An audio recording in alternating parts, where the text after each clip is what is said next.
Toda la historia humana es la repetición incesante de una única tragedia psicológica, la búsqueda de un paraíso externo que nunca armoniza con el infierno que inevitablemente llevamos dentro de nuestra propia alma. En silencio, todos somos arquitectos de mundos que no existen. Pasamos nuestras vidas proyectando la sombra de nuestros defectos, nuestra incompletitud, nuestro abandono, sobre el vasto e impersonal lienzo de la sociedad. Y cuando el dolor del aislamiento, el desequilibrio, la desigualdad, que es, sobre todo, una desigualdad psíquica, una disparidad de cargas y dones internos, se vuelve insoportable. Surge un grito profundo en el inconsciente colectivo, un deseo primordial de disolución de la frontera más dolorosa que conocemos, la frontera del yo individual. Observa por un momento el paisaje interior que se abre ante ti. Siente el peso de tu propia conciencia. El yo individual, el ego, es una embarcación frágil, lanzada en un océano vasto y turbulento que es el inconsciente colectivo. Cada ola es una tradición, cada tormenta es una crisis, cada calma es una ilusión momentánea de orden. Navegar en este barco requiere vigilancia, coraje y, sobre todo, aceptación de la propia soledad esencial. Esta es la carga de la individuación. Pero el ser humano, en su esencia más vulnerable, está dominado por el arquetipo huérfano y el niño herido. En algún momento fuimos abandonados por la Gran Madre,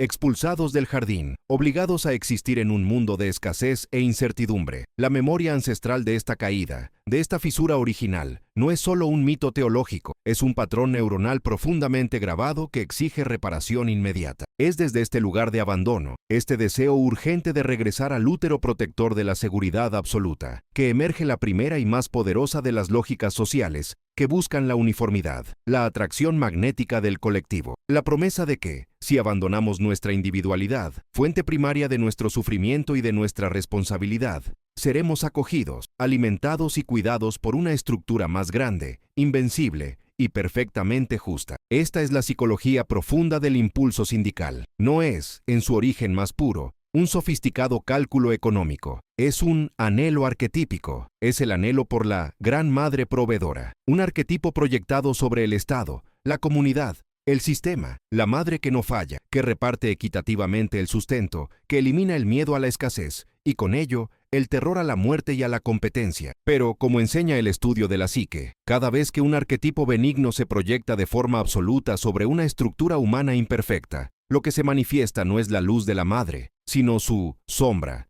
el deseo de control, la negación de la diferencia y la exigencia de obediencia total para mantener la ilusión de seguridad. La Gran Madre, cuando es llevada a extremos políticos, se convierte en la matrona tirana. Profundicemos en la metáfora de la sombra. El socialismo, o cualquier sistema de máxima cohesión, promete redimir al huérfano y disciplinar al ego ambicioso. El ego, con su tendencia natural a la expansión y la singularidad, es visto como el agente disruptivo, el fragmento salvaje que amenaza la cohesión del todo. Para que se cumpla la promesa de unión, el ego debe ser domesticado, su energía vital redirigida al servicio de nosotros. El problema radica en que el ego no puede ser domesticado sin ser mutilado. La individuación, el proceso de convertirse en un ser indiviso, completo y único, requiere el reconocimiento y la integración de la sombra personal. La sombra contiene todo lo que la persona, la máscara social que usamos, se niega a ser: egoísmo, deseo de poder, lujuria, pereza creativa y la necesidad de ser mejor o diferente. Cuando un sistema social, impulsado por la lógica de la igualdad material absoluta, exige la supresión de estas energías individuales en nombre del bien común, no las elimina. Él los reprime en el inconsciente colectivo, y cada energía reprimida, cada sombra negada, no desaparece, gana fuerza subterránea. Más tarde se manifiesta no en el individuo que intentó ser bueno, sino en la estructura misma que prometía la bondad. Así, el deseo colectivo de justicia e igualdad, que surge del dolor legítimo del huérfano, acaba dando lugar a un nuevo conjunto de tensiones y desequilibrio. El poder que debería curar la desigualdad externa absorbe la fuerza de la ambición individual y la transforma en un mecanismo de control centralizado. Donde hubo disputa abierta entre individuos, aparece la sombra omnipresente del guardián de la ideología. Este guardián, que comienza como el sabio, que promete orden y distribución, rápidamente revela su rostro de tirano, porque la única manera de mantener la igualdad material es mediante la supresión de la libertad creativa y la negación de la diferencia. Aquí, el humor emerge de manera sutil y melancólica. El hombre, al intentar escapar de su propia sombra, la proyecta en un sistema externo para encontrarse gobernado por la sombra que él mismo creado. La ilusión de que se puede alcanzar la perfección en la esfera pública, un proyecto de salvación social, es el espejo exacto de la ilusión personal de que podemos alcanzar la perfección moral sin confrontar el caos creativo que reside dentro de nosotros. Si estas reflexiones despertaron algo dentro de ti, si la tensión entre el yo y el nosotros resonó en tu psique, deja un me gusta y suscríbete. Aquí caminamos juntos por el territorio profundo de la psique. Continuamos nuestra meditación, centrándonos ahora en la relación entre la búsqueda de seguridad y el sacrificio de la individualidad. En la filosofía arquetípica, la búsqueda de la seguridad absoluta es en realidad una negación de la vida. La vida, en su esencia dionisíaca, es caótica, peligrosa y fértil en la incertidumbre. El sistema que busca eliminar la incertidumbre, que busca garantizar un resultado fijo para el esfuerzo, que busca nivelar las probabilidades hasta el punto de eliminar el riesgo, está, de hecho, buscando la quietud de la piedra, la seguridad de la tumba. Lo social, cuando se convierte en el valor supremo, requiere el sacrificio del arquetipo del héroe. El héroe es quien se aleja de lo colectivo, quien desciende al mundo subterráneo de su propia verdad, quien mata al dragón de la ilusión y regresa con el tesoro de la conciencia individual. Es, por definición, un elemento de perturbación. Lleva consigo la marca de la diferencia. En los sistemas que elevan al colectivo al estatus de deidad, el héroe a menudo pasa a llamarse rebelde o enemigo de clase. Su necesidad de excelencia, de distinción, de propiedad privada de su propia energía y creación, no es vista como un motor de evolución, sino como una enfermedad moral, una manifestación del ego descontrolado, que necesita ser extirpado para que el cuerpo social permanezca sano. Observe el mecanismo psicológico en funcionamiento. Los seres humanos odian la responsabilidad total por sus propios fracasos. Es mucho más cómodo atribuir su estancamiento, su falta de florecimiento, al fracaso estructural del sistema externo. Cuando el sistema promete que si todos obedecen, todos prosperarán, el individuo renuncia a su autonomía y, al mismo tiempo, a su culpa. La culpa se transfiere a lo abstracto, al capitalista, al explotador, al enemigo de la revolución. Este movimiento es profundamente catártico para la psique colectiva. El chivo expiatorio, la clase,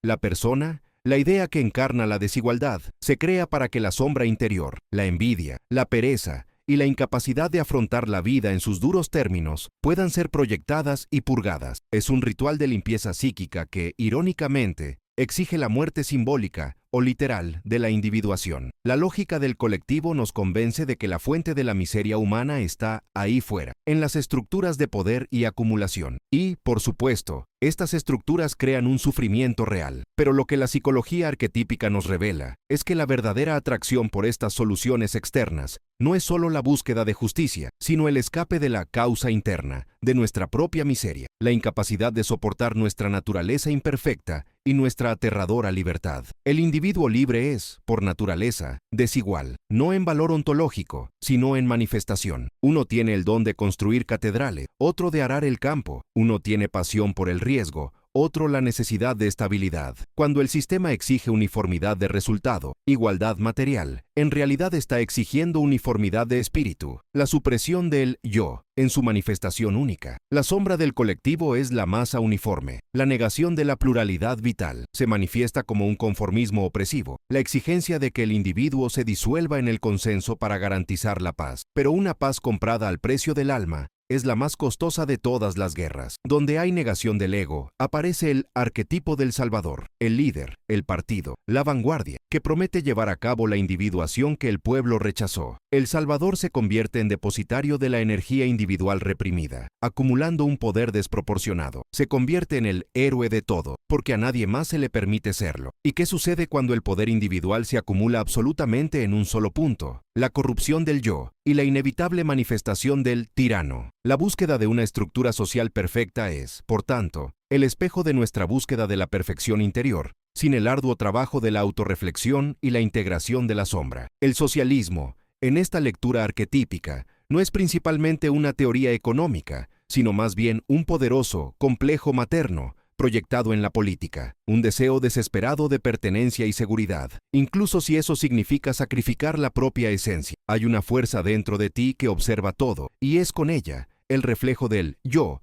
en el espejo de la historia, que continuaremos en el próximo momento. La utopía nunca se construye sobre la materia prima del mundo, sino sobre la arcilla moldeada de nuestra propia sombra, la que nos negamos a llevar. Invítate a un silencio profundo haciendo. Deja que el ruido externo se convierta en solo el eco distante de una multitud corriendo en círculos, y descansa tu conciencia en el centro silencioso de tu propio ser. No estamos aquí para debatir sistemas económicos o plataformas políticas. Estamos aquí para descender al sótano de la psique, donde estos sistemas nacen como fantasmas de viejos traumas y deseos reprimidos. Date cuenta del peso de la historia que llevas, no solo la histórica, sino la historia de la humanidad que dolorosamente se repite dentro de ti. En la primera parte de este viaje, huele la nostalgia arquetípica, el anhelo de regresar al paraíso perdido, ese estado inicial de fusión donde la responsabilidad individual se disuelve en la seguridad del todo. Hoy debemos enfrentarnos al guardián de este paraíso, la sombra, el impulso que motiva la lógica socialista, en su forma más pura e inconsciente. Es el rechazo de la dolorosa individualización. Jung nos enseñó que la vida es un proceso constante de separación, donde el niño necesita desmembrarse del gran útero materno para encontrar su yo. La sociedad, como organismo vivo y psíquico, repite este patrón. El socialismo, arquetípicamente, puede verse como la búsqueda desesperada de comodidad y equidad garantizada, dentro de lo que yo llamo el gran útero colectivo. Piensa en este útero colectivo no como un lugar geográfico, sino como un estado de conciencia previo al yo. Es el estado donde la escasez no existe porque los recursos se consideran ilimitados, proporcionados por la madre proveedora, que se convierte, en proyección política, en el Estado. Es un estado donde el conflicto se minimiza porque la diferenciación se considera una amenaza a la unidad. El ego, la estructura psicológica que dice, soy uno, separado, responsable y vulnerable, es una amenaza a esta paz ilusoria. Cuando la sociedad entra en la edad adulta, el capitalismo, por ejemplo, en su forma más salvaje, representa el momento de la separación del útero, la aceptación del riesgo y la competencia inherentes a la individualidad. Surge la ansiedad existencial. La libertad, el mayor tesoro del individuo, es también su carga más pesada. El individuo necesita mantenerse a sí mismo, tomar decisiones morales complejas y, fundamentalmente, lidiar con la injusticia intrínseca de la existencia. Es en este punto de dolor y percepción de injusticia donde se proyecta el arquetipo de la sombra. La sombra no es solo el mal, es el no yo, todo lo que rechazamos en nosotros mismos, nuestra pereza, nuestra codicia, nuestra envidia, nuestra capacidad de crueldad y, sobre todo, nuestra responsabilidad por esos fracasos. El individuo, agobiado por el peso de ser libre e imperfecto, mira al mundo y ve el reflejo de su propia imperfección. ¿Dónde está la culpa? No puede ser en mí que lucho y estoy oprimido. Debe residir en el sistema, en la estructura, en el otro. Y así, el mal interno, la sombra no integrada, se proyecta sobre el arquetipo externo del opresor. El opresor, ya sea el burgués, el capitalista, el monarca o la estructura de poder actual, se convierte en el chivo expiatorio psicológico. Lleva toda la codicia y el egoísmo que el individuo promedio se niega a admitir que posee, incluso en potencia. La lucha de clases, vista a través de una lente psicológica,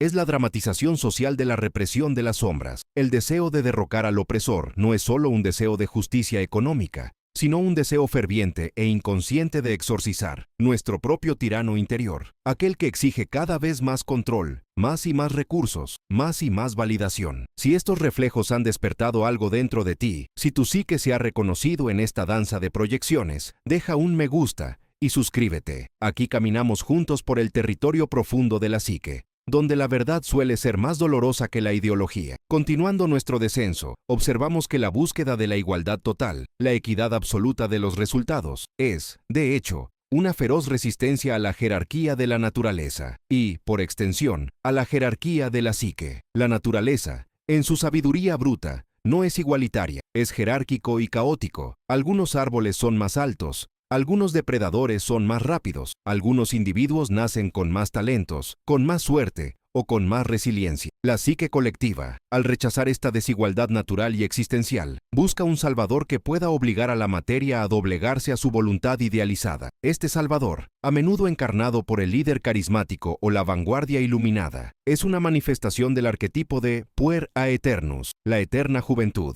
que se niega a aceptar los límites de la realidad adulta. El Salvador promete restaurar el útero colectivo a través de la santa rebelión. Es el héroe que matará al opresor, el mal padre, el ego tiránico y devolverá el tesoro, seguridad y abundancia al pueblo, el grupo infantilizado. Pero hay un precio terrible. Para forzar la igualdad en un mundo naturalmente desigual, es necesario recurrir a la herramienta psicológica más peligrosa, el control absoluto. El control, en el contexto social, es la negación, el de la libertad de elección individual en nombre de la seguridad colectiva. El sistema que promete erradicar la codicia de unos pocos termina creando un centro de poder aún más concentrado e, irónicamente, más susceptible a la codicia y la sombra. ¿Por qué? Porque al colectivizar la responsabilidad y centralizar la distribución, la psique del nuevo gobernante, el nuevo padre, madre, debe llevar no solo su propia sombra, sino la sombra proyectada de toda la sociedad. Es un fenómeno terrible. La sociedad,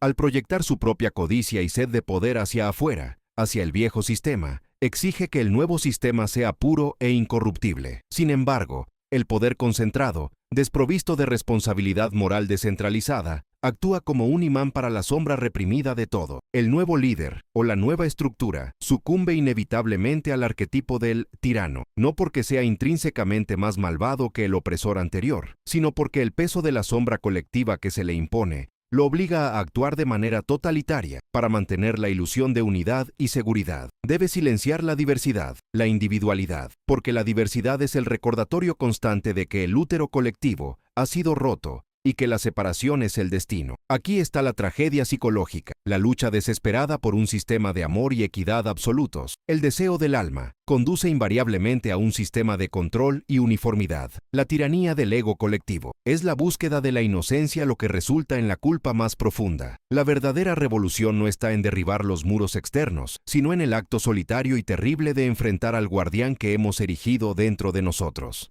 Hay una fuerza dentro de ti que lo observa todo, y eso es con lo que continuaremos en el próximo momento. La utopía, amigos míos, no es un lugar en el mapa, sino la sombra que proyectamos sobre el deseo incumplido del jardín. Es el eco distorsionado de la inocencia que la psique, herida y exiliada del yo original, proyecta en el tejido denso e impenetrable de la realidad externa. Hemos llegado al tercer y último acto de esta profunda obra, donde el conflicto ya no se trata de lo que queremos del mundo, sino de lo que el mundo nos exige a cambio de la ilusión de una seguridad total. Respira profundamente, deja que la mente se ralentice. El camino que recorrimos juntos fue la búsqueda del paraíso colectivo, guiados por los arquetipos del huérfano, que busca a la madre proveedora. Exploramos la lógica interna que mueve a millones de almas a buscar una estructura externa que alivie el dolor fundamental de la existencia individual. Pero si somos brutalmente honestos con la cámara solitaria de nuestro propio ego, nos daremos cuenta de que esta búsqueda externa siempre nos lleva de regreso al punto de partida, el abismo insalvable entre el deseo y la realidad. Cuando el sistema, cualquiera que sea, está cargado con la expectativa mesiánica de resolver la tragedia inherente a la condición humana, sufrimiento, enfermedad, muerte, la desigualdad fundamental del talento y la suerte, asume el papel del Salvador arquetípico. Se viste con la persona del Padre Omnisciente y de la Madre Omnipotente. El socialismo, en esta profunda lectura, no es solo un modelo económico, es la cristalización política de una neurosis colectiva que busca la abolición de la responsabilidad personal mediante la fusión en el útero social. Y es aquí donde el drama arquetípico alcanza su oscuro clímax. El Salvador prometió la tierra prometida, la abolición de la sombra individual y colectiva mediante la distribución equitativa de la luz. Pero, ¿qué sucede cuando el yo colectivo falla? Cuando la estructura, a pesar de todos los esfuerzos y sacrificios, no logra erradicar la envidia, la pereza, la ambición excesiva o la simple e inevitable diferencia entre los hombres. La psique colectiva, desesperada por mantener intacta la fe en el ideal, el arquetipo de la perfección, no puede admitir que el problema radica en su propia proyección poco realista. No puede admitir que el mal resida principalmente en el corazón de cada individuo y no solo en el sistema anterior. Cuando el sistema salvador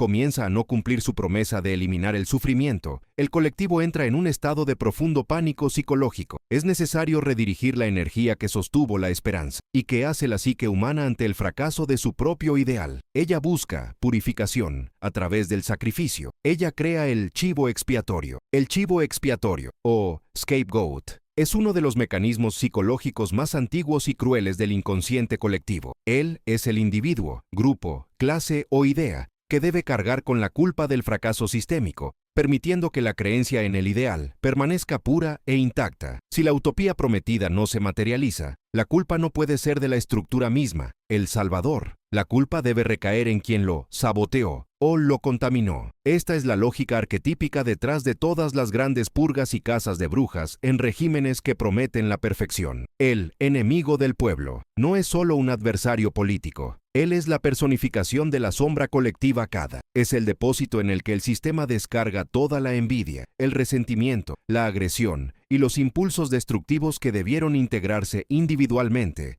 pero fueron proyectados en el cuerpo social. El héroe arquetipo, que derrocó al antiguo régimen, prometiendo justicia, rápidamente se transforma en el estricto guardián, y luego, inevitablemente, en el tirano, que caza al nuevo rebelde. Y el objetivo principal del tirano no son los enemigos externos, sino los internos que amenazan la pureza de la narrativa. Esta necesidad de purificación es la confesión silenciosa de que el intento de crear un paraíso exterior ha fracasado, y el costo de este fracaso es siempre la supresión del individuo. El chivo expiatorio debe ser sacrificado para mantener la integridad de la persona colectiva. Quien discrepa, quien cuestiona, quien posee riquezas, ya sean materiales, intelectuales o espirituales, que no han sido sancionadas por el colectivo, se convierte en portador de la enfermedad social, el cáncer que es necesario extirpar. Así, el sistema que prometía la liberación de las cadenas económicas acaba imponiendo las más pesadas cadenas psicológicas, la exigencia de total conformidad con el ideal, so pena de convertirse en la personificación de la sombra. Si estas reflexiones sobre la proyección y el sacrificio arquetípico despiertan algo en ti, deja un me gusta y suscríbete. Aquí caminamos juntos por el territorio profundo de la psique, donde las verdades más crudas de la historia se revelan como espejos de nuestros conflictos internos. La tragedia final del ideal colectivo,